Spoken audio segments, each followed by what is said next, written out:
준비함이 있는 사람과 그렇지 못한 사람은 분명한 차이가 있죠.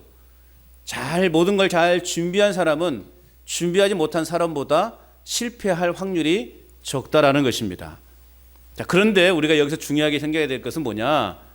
준비하는 삶이 중요하다는 걸 우리가 다 알고 있어요. 그런데 우리가 무엇을 위해서 또 어떻게 준비하는 것인가는 더욱 중요한 문제라는 것입니다.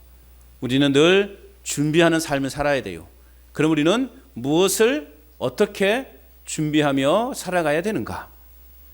여러분, 돈을 많이 벌어도 높은 권력과 또 명예를 소유했다 할지라도 오늘 우리가 생명의 문제, 영혼의 문제를 준비하지 못했다면 그 인생은 궁극적으로 아무것도 준비하지 않은 인생이다, 그렇게 말할 수 있습니다. 세상에서 아무리 떵떵거리는 그러한 삶을 산다 할지라도, 높은 권력과 지위를 가지고 있는 사람이라 할지라도, 호화스러운 삶을 살아가고 있다 할지라도, 세상 사람들이 볼 때 누구나 다 저 사람은 성공한 사람이야 라고 그렇게 인정한다 할지라도 영혼에 대해서, 생명에 대해서 준비하지 못했다면 그 사람은 아무것도 준비하지 않는 사람이다, 그렇게 말씀드릴 수 있는 거예요. 지금까지 열심히 살아온 여러분들의 나중 인생이 헛된 인생들이 되지 않도록 여러분 부탁드립니다. 남은 인생 예수님 잘 믿으십시오. 우리에게는 예수님밖에 없어요. 이제는 누누이 말씀을 드리는 거지만 이제 우리에게 필요한 게 뭐가 있습니까? 자식들 필요하긴 하지만, 여러분 필요하긴 하지만 제가 자식인 입장에서 살아보니 그렇게 필요하지 않더라고요. 지네들 편하면 다 있고, 조금 지네 필요한 거 있으면 또 요구하는 것이 자식들이라고요. 여러분, 자식들 그렇게 의지하지 마세요. 대답도 안 하셔요. 그래 오직 우리 자식이 최고지 뭐, 우리 아들이 최고지 뭐. 여러분 그러지 마시라고요. 오늘 우리에게 중요한 것은, 가장 중요한 분은, 우리가 의지해야 될 대상은 누구예요? 예수님이시에요. 여러분의 자식들이, 아들들이 여러분을 구원시켜줘요? 아니잖아요. 우리를 구원하실 분은 예수 그리스도이십니다. 물론 우리 자녀들 소중히 여겨야 되죠. 근다고 제가 이렇게 막 부모님과 자식 간의 관계를 저 목사는 이상한 목사야, 부모와 자식 간을 관계를 끊어놓으려고 하는 아주 못된 목사라고 소문내지 마세요. 저의 의도는 어떤 의도예요? 예수님을 사랑하자, 그만큼. 예수님을 그만큼 사랑하자는 거예요. 이 땅에 아무리 우리가 가까운 사람이라 할지라도요, 우리가 의지할 대상은 아니더라고요. 사랑할 대상이지 그를 의지하고 믿을 대상은 아니에요. 우리는 그를 사랑해야 돼요. 우리 사랑하는 자녀들을 물론 사랑해야 돼요. 그러나 우리가 진정으로 의지하고 믿어야 될 대상은 예수 그리스도이심을 믿으시기 바랍니다. 예수님 잘 믿어서 남은 삶, 천국을 확실히 보장받는 그러한 믿음의 삶을 살아가는 저와 여러분 될 수 있기를 주님의 이름으로 축원합니다. 자, 오늘 본문에서 예수님은 그래서 이제 재림에 관한 비유의 말씀을 우리에게 가르쳐주고 있습니다. 그 때를 어떤 마음으로 준비해야 되는가, 그리고 그 이후에 어떤 결과를 맞이하게 될 것인가를 오늘 예수님은 10명의 처녀들의 그 비유를 통해서 오늘 우리에게 가르쳐주고 있다는 거예요. 자, 오늘 저와 여러분들은, 또 믿음의 사람들은 그 때를 기다리며 살아가는 사람들이에요. 오늘 저와 여러분들은 그 때를 준비하는 삶을 살아가는 자들이에요. 그 때를 기다리며 살아가는 자들이에요. 오늘 1절 말씀 같이 읽어볼까요? 1절 시작. 그때 천국은 마치 등을 들고 신랑을 맞으러 나간 10 처녀와 같다 하리니. 오늘 예수님은 말씀하고 있어요. 그때 천국은 마치 등을 들고 신랑을 맞으러 나간 10명의 처녀와 같다. 그때가 여러분 언제예요? 그때는 그리스도의 재림의 때를 말하는 거예요. 10 처녀는 저와 여러분과 같은 교회를 다니는 성도들을 의미한다라고 그렇게 볼 수 있습니다. 그런데 성도라고 말하는 사람들 중에는 두 부류로 나눠진다는 거예요. 예수님의 그 재림을 기다리는 그 성도들의 두 부류로 나눠진다는 거죠. 2절 말씀에 보면 어떻게 되어 있어요? 그 중에 5은 미련하고 5은 슬기 있는 자다 그렇게 소개하고 있어요. 10명의 처녀들이 소개되고 있는데 몇 명이 있다라는 숫자의 의미보다는 여러분 우리가 이 의미는 주님의 재림을 기다리는 성도들 가운데 슬기로운 자가 있고 미련한 자가 있다라는 거예요.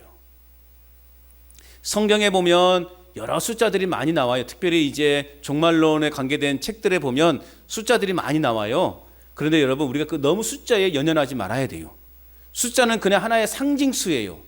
쉽게 말하면 요한복음에 666 그러면 막 사단의 숫자요, 뭘 막 누구다 666이 가르치는 사람은 누구다 뭐 이렇게 여러 가지 우리가 막 주장을 내놓는데요, 다 쓸데없어요. 그저 하나의 상징수에 불과하다. 우리가 그렇게 의미를 받아들이면 돼요. 오늘도 여러분 10명의 처녀가 소개되고 있는데 우리가 숫자를 10명에 대한 숫자에 우리가 포커스를 맞추면 안 돼요. 이 땅에 예수 믿는 사람이 다 있는데 그 중에는 슬기로운 자가 있고 미련한 자가 있다라는 거예요.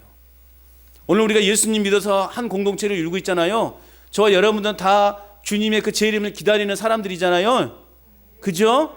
그런데 이 중에는 미련한 사람이 있고 슬기로운 사람이 있대요. 그런데 우리 간전제일교회 성도님들은 다 슬기로운 사람인 줄로 믿습니다. 왜요? 이제 제가 분명히 잘 가르쳐 드릴 거니까. 어제까지는 그래 내가 미련한 사람으로 살아왔다 할지라도 이제 오늘부터는 여러분은 슬기로운 사람으로 살아갈 거라는 거예요. 오늘 말씀을 잘 들으시면 슬기로운 사람이 삶이 저런 사람이구나, 그렇게 여러분 우리가 결정을 내릴 수 있다라는 거죠. 자, 오늘 이 10명의 처녀들에게는요 공통점이 있고 다른 점이 있어요. 공통점은 뭐예요? 똑같이 등을 들고 신랑이 오기만을 기다리고 있다라는 거죠. 또 신랑이 오는데 더디게 와요. 이 정해진 시간에 오지 않는 거예요. 그러니까 이 10명의 처녀가 똑같이 졸고 있어요. 이것은 다 공통된 거예요. 이해하셨어요? 네, 참 쉽게 말씀을 드리는 거잖아요. 그죠? 네, 이해하셨죠? 네, 그 다른 점은 뭐냐? 오늘 다른 점은 3, 4절에 말씀하고 있는 것처럼 그 처녀들이 등을 가지고 있었지만 어떤 처녀들은 기름을 여유 있게 준비해서 기다리는 처녀들이 있는가 하면 반대로는 기름을 많이 준비하지 못한 채로 기다리고 있는 처녀들이 있었다는 거예요. 여러분 등을 밝히려면 옛날 등은 여러분 예전에 호롱불 같은 경우는 기름으로 이렇게 태우잖아요. 지금이야 뭐 배터리로 이렇게 하지만 저도 이제 막 어릴 적 잘 기억이 나지 않는데 어릴 적에 어렴풋이 집에 호롱불을 켰던 기억이 나요. 전기가 저희도 어릴 적에 전기가 저희 동네에 들어왔기 때문에 호롱불 켰던 기억이 어렴풋이 나요.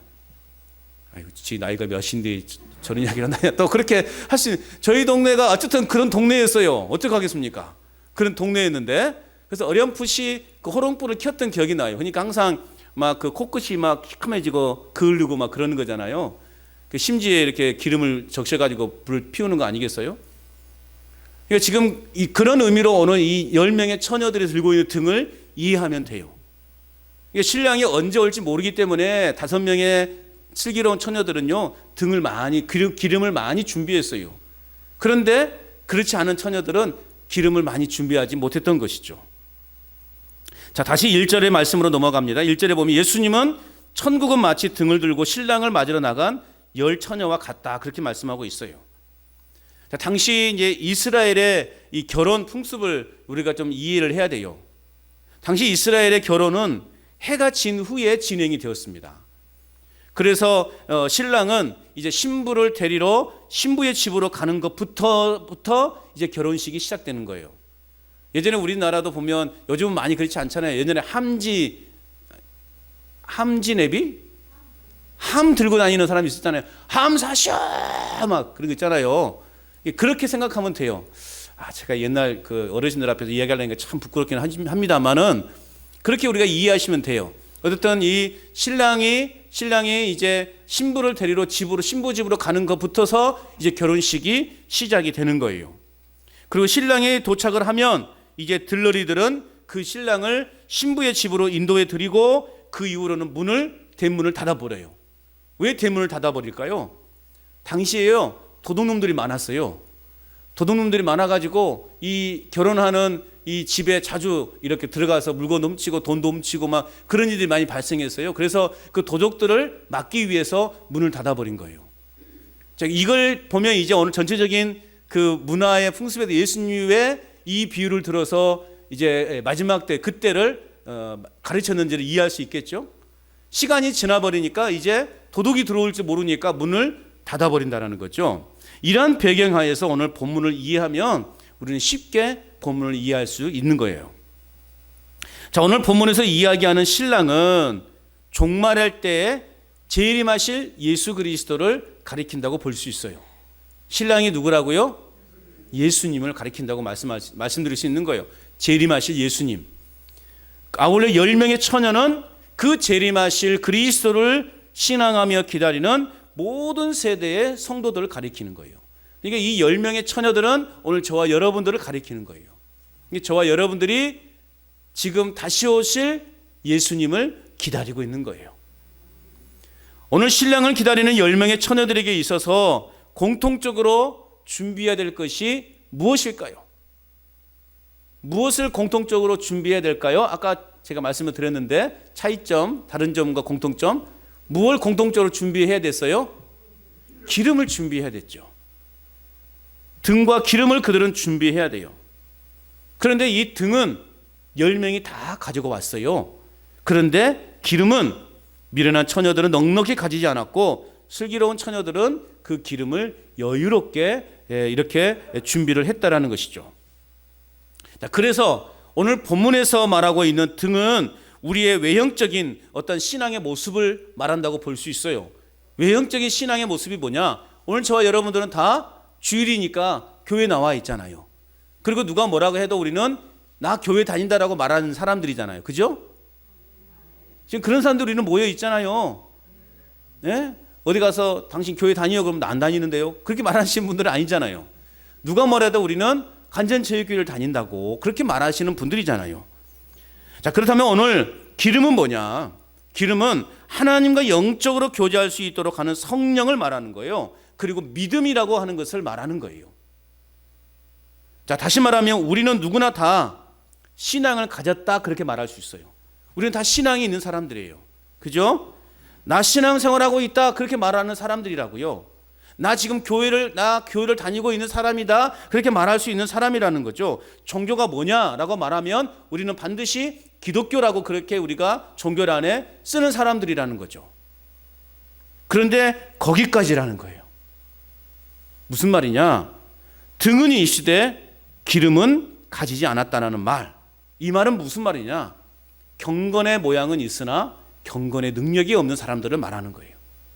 오늘 저와 여러분들이 교회를 다니고 있다라고 말할 수는 있어요.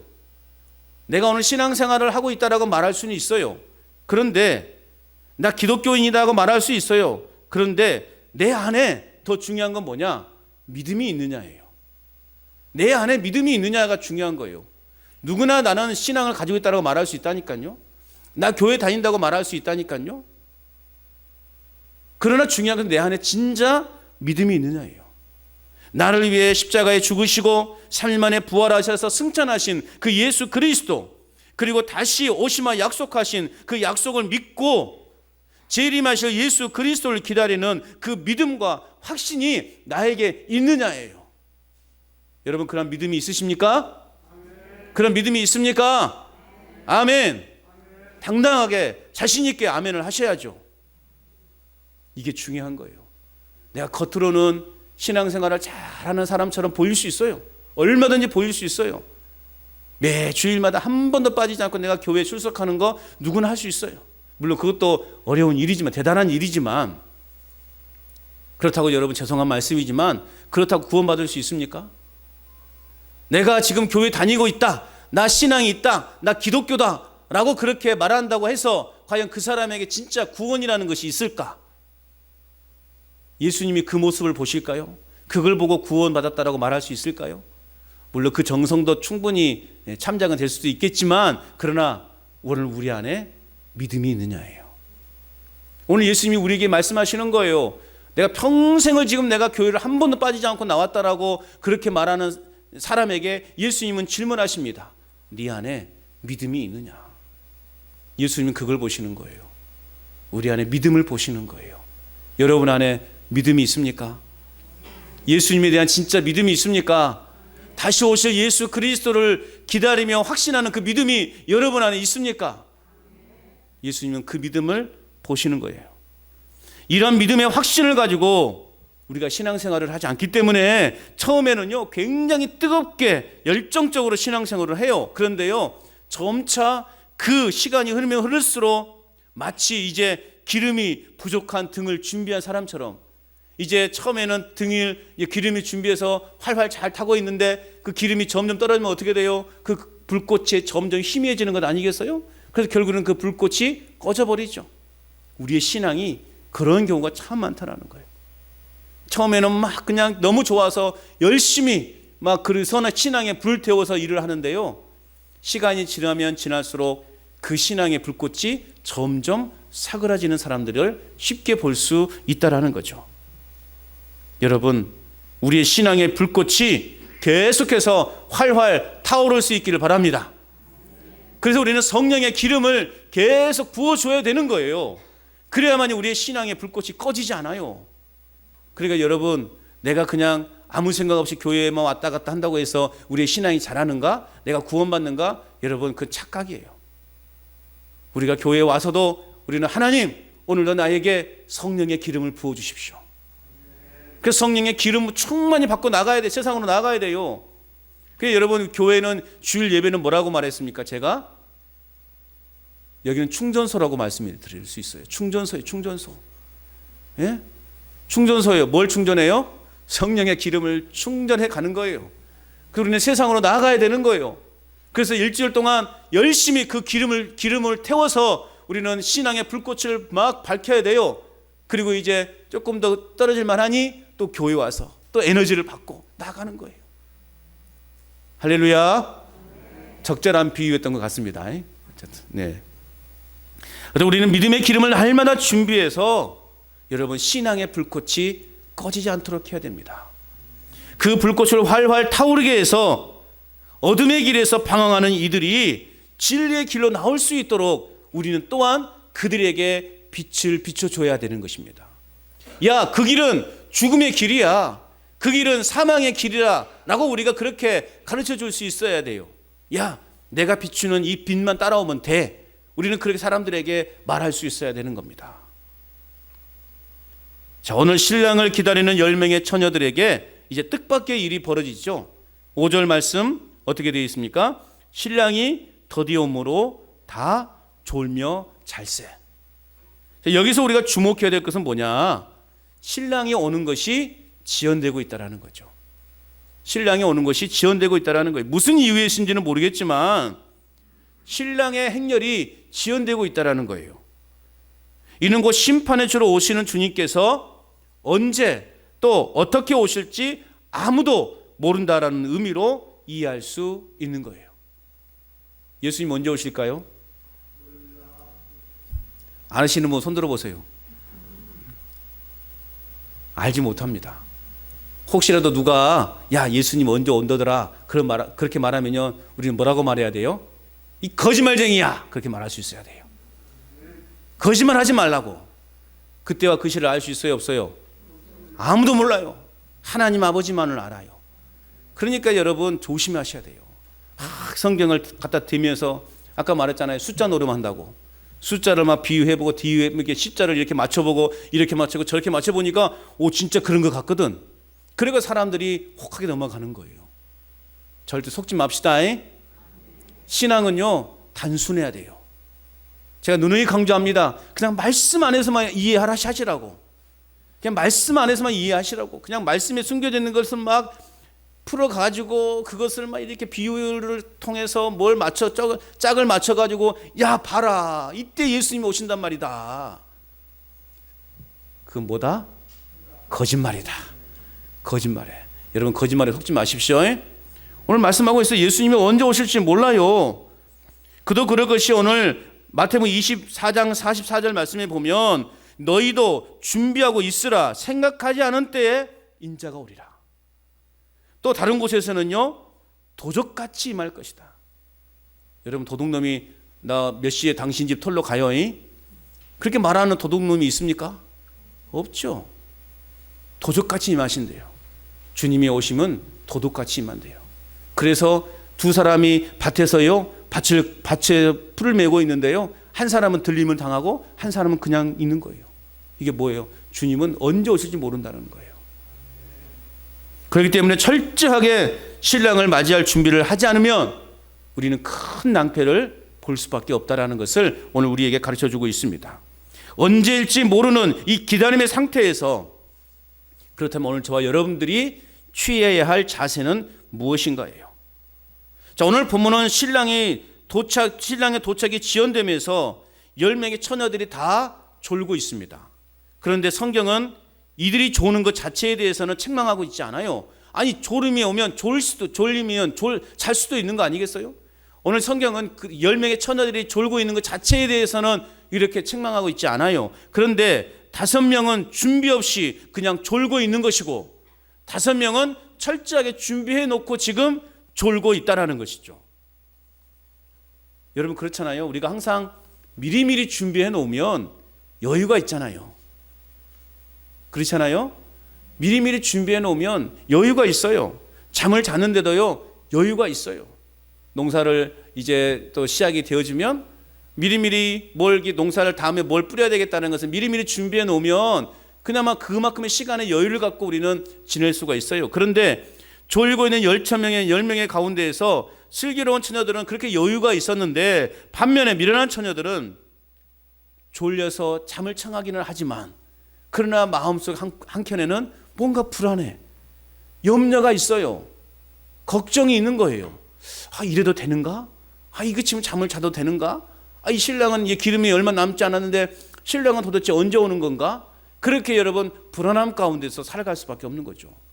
오늘 우리도요, 미리미리 준비하지 않으면 이렇게 불안함 속에서 잠을 자도 자는 것 같지 않는 그러한 삶을 살 수밖에 없는 거예요. 오늘 우리가 믿음의 기름을 여유롭게 준비하지 않으면 우리 인생이요, 불안합니다. 그래서 우리는 날마다 믿음의 기름을 잘 준비해야 돼요. 매일매일 불안함 가운데서 살아갈 수밖에 없다라는 것이죠. 미래에 대한 두려움에 빠질 수밖에 없는 거예요. 왜 사람들이 내일에 대해서 염려합니까? 왜 사람들이 미래에 대해서 두려워합니까? 더 나아가서 왜 사람들은 이 죽음이라고 하는 것을 두려워하는 것일까요? 내일을 준비하지 못하기 때문에, 죽음 이후의 삶을 준비해 놓지 못했기 때문에 사람들은요, 죽음 그 자체를 두려워하는 거예요. 근데 오늘 저와 여러분들은 죽음이 두렵습니까? 안 두렵습니까? 그렇죠. 두렵죠. 왜 안 두렵겠습니까? 죽음이라는 건 두려운 것이죠. 그러나 오늘 우리는 그 죽음을 당당하게 맞이할 수 있는 것은 뭐예요? 우리는 죽음 이후에 그 모든 것을 다 준비해 놓고 있기 때문에, 그래서 죽음이 와도 우리는 두렵지 않은 거예요. 두려워하지 마십시오. 두려워하지 마세요. 우리는 다 준비되어 있잖아요. 천국 갑니까? 못 갑니까? 이 단순한 질문 앞에 내가 대답을 제대로 못한다면 우리 믿음을 시험해 봐야 돼요. 여러분, 천국 가요? 못 가요? 확실히 갑니까? 할렐루야. 그럼 여러분, 우리는 죽음을 두려워할 필요가 없는 거죠. 죽음이 와도 우리는 당당하게 그 죽음을 맞이할 수 있게 되는 거예요. 자, 이제 드디어 일이 일어났어요. 졸고 있던 그때 말이죠, 한밤중에 외치는 소리가 들립니다. 함사시오!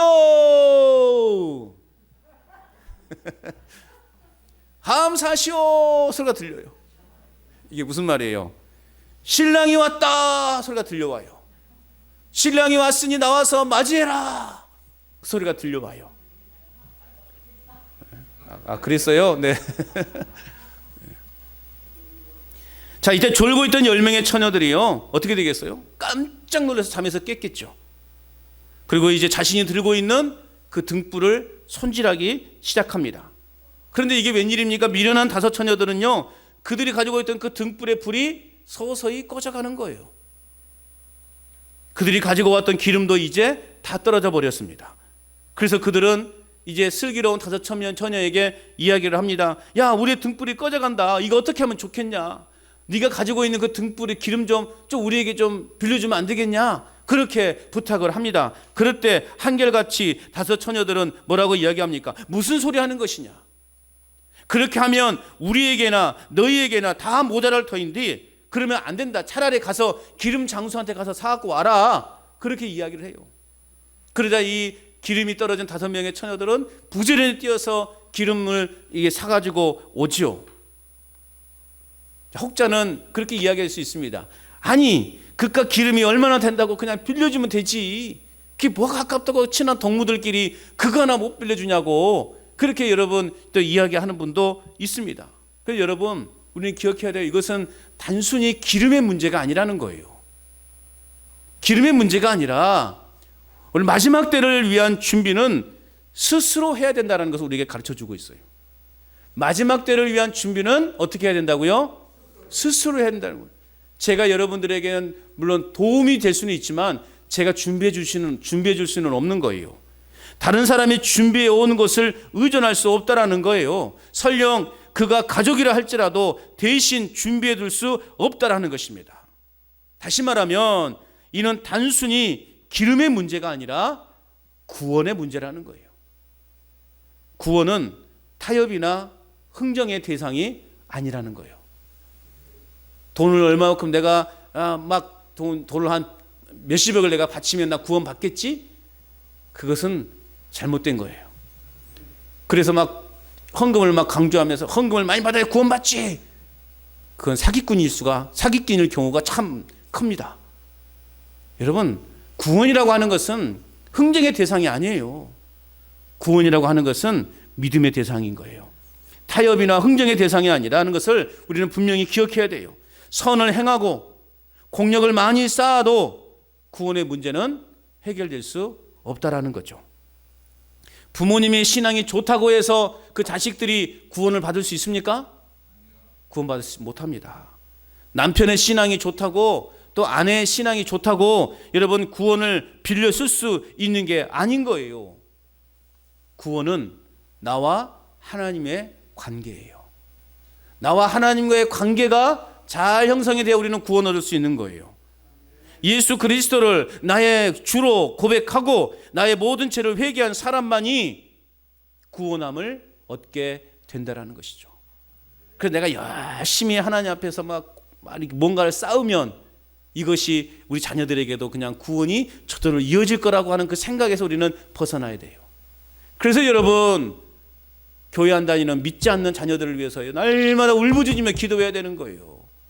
나만 천국 가고 내 자식들은 지옥 가는데 어떻게 하시겠냐고요.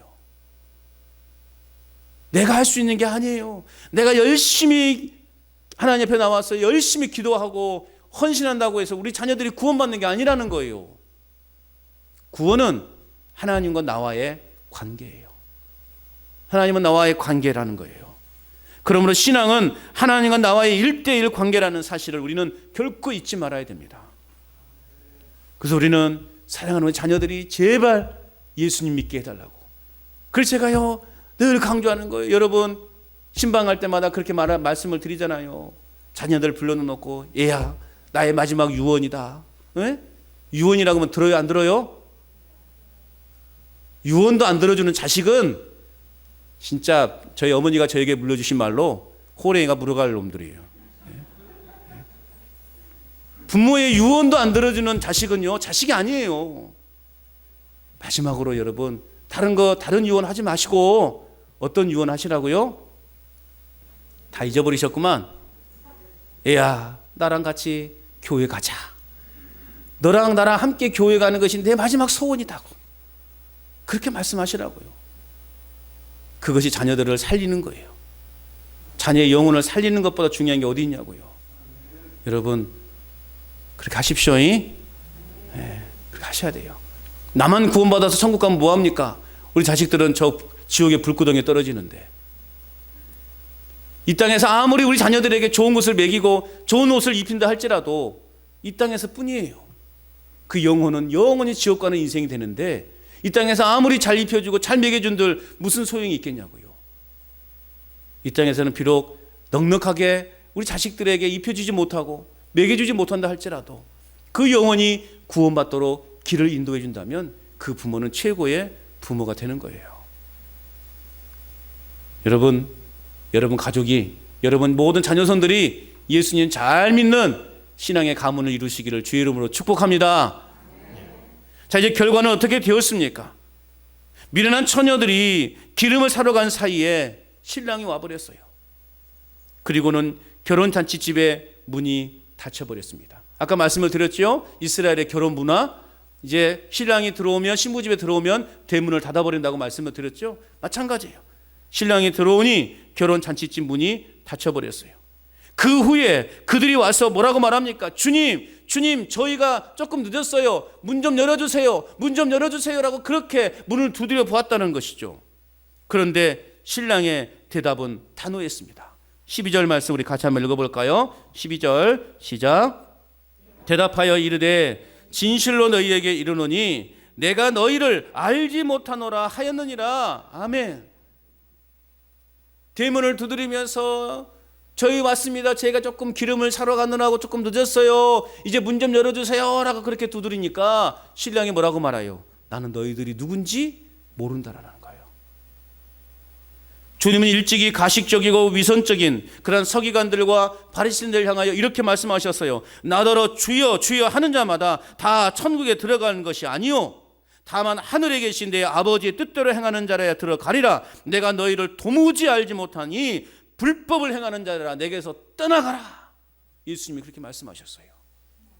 주여 주여 한다고 구원받는 거 아니라는 거예요. 하나님의 뜻대로 하지 않으면, 하나님의 뜻 가운데 거하지 않으면 구원받지 못한다라는 것입니다.